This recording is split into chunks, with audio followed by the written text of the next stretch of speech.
We can stop holding our collective breaths. The tension is broken, at least until they start ramping it up for the next arc.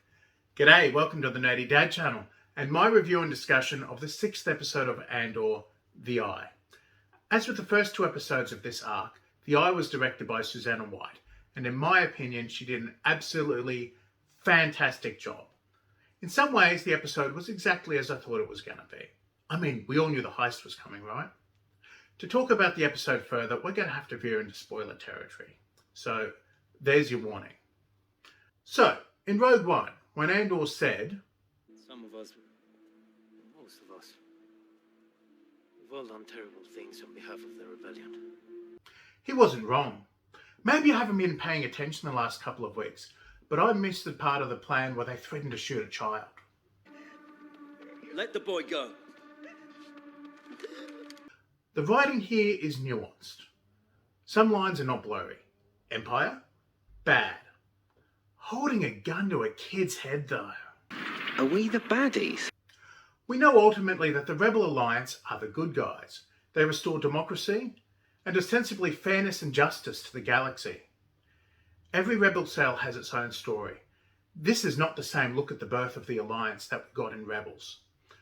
Once civilians, particularly children, are in the mix, this is terrorism. I mean, the books have already told us that Saw is a terrorist, but we've yet to see acts like this on screen.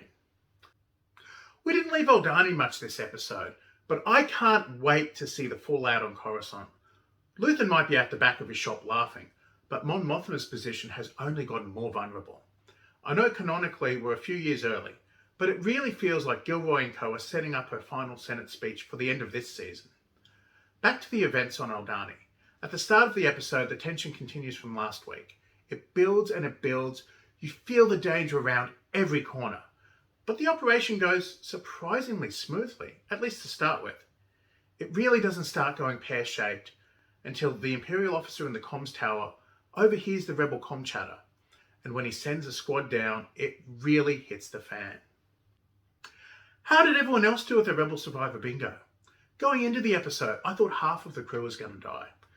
2 guys, probably Nemec, and I was tossing up between either Gorn or Skeen. And I thought Cinta was going to die too. But in the end, none of the men, except for Andor, made it out if they're alive, and both of the ladies survived too. They tripped me up twice after their escape. When they made it to the doctor, I was sure that Nemec was going to survive, and it was a real gut punch when he didn't. Going into the episode, of course, I thought he was going to die, and I thought the manifesto was going to end up with Andor, which it did. But with 2 rebels dying on Aldhani, I thought they had played with their expectations. And they killed him in such a heart-wrenching way. It wasn't even the Empire directly that killed him. And Skeen. Oh, Skeen. Likewise, going into the episode, I thought he was going to turn on everyone. But when they escaped Aldhani and that hadn't happened, I thought we were in the clear. But nope. Andor was forced to kill him. The first corpo on Mordana 1 was an accident. But Andor did not hesitate here. And speaking of getting off Aldhani, how good did the titular eye look? I mean, it was absolutely spectacular what the special effects team did there. I can't wait to see what Gilroy and the team bring us next week. If you like this review, please give me a like, subscribe to the channel, and let's continue this discussion down in the comments.